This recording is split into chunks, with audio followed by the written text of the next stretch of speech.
Mga kapatid, maraming beses nating pinagnilayan ang tungkol sa kadiliman at sa liwanag na hindi lamang naranasan ng tao sa aspekto physical o material, kundi pati na sa aspekto psikolohikal at espiritual. Alam natin, ayon sa visual spectrum na meron tayo sa ating mga paningin, kapag walang liwanag, andoon ang dilim. We could say that darkness is the absence of light. Kaya masasabi natin na wala tayong makikita, wala tayong mahagilap kapag napakadilim. Tayo na nasa advanced technology na meron tayong elektrisidad, mga ilaw, pag biglang mag-blackout, nagpapanik ang mga tao. Nagagalit, bakit hindi nagkaroon ng notice ang Meralco bago pa magkaroon ng ganitong pangyayari. Itong mga nakarang araw na kung saan nagkaroon tayo ng impormasyon tungkol sa kakulangan ng diesel, gasolina, meron tayong pagkabahala na magkakaroon ng mga blackout o brownout sa ating bayan. Hindi lamang dito sa Metro Manila, kundi pati na sa mga iba't ibang bayan sa rural na mga probinsya. At totoo nangyayari naman iyon, lalong-lalo sa mga probinsya. Hindi lamang kapag walang diesel o walang gasolina na ginagamit para magkaroon ng ilaw, kundi dahil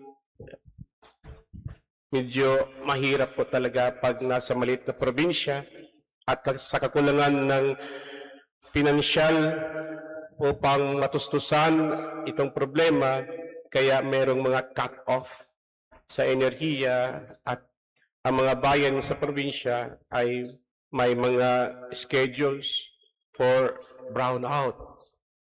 Kaya nitong mga araw, pati ako, bumibili na rin ng solar lights dahil nangangamba na baka tataas na naman ang bayarin sa Meralco. No? Ganoon kahirap kapag walang elektrisidad, walang ilaw, lalong-lalo na sa amin sa Permission House, na kung saan mayroong mga estudyante na nag-aaral, kung walang ilaw, kandila lamang, parang hindi na nasasanay ang mga mata ng mga bata para sa kanilang mga pag-aaral. Kaya medyo bumili rin ako ng mga solar lights, no, para magamit nila sa gabi, lalong-lalo sa pag-aaral. Sana sila'y nag-aaral. Mga kapatid, ganito din sa atin, sa spiritual na karanasan. Kapag nandoon tayo sa kasalanan, sa bigat ng kasalanan na ating nagawa laban sa Diyos at laban sa kapwa, unti-unting nawawala ang liwanag sa ating paninging espiritual. Nagiging mapangimbabaw tayo, nagiging mapansarili, nagiging magalitin, para bang hinahalukay natin ang galit sa ating kalooban, hinahalukay natin ang mga sakit at paghihirap na ating naranasan hanggat unti-unting nawawala ang ating liwanag.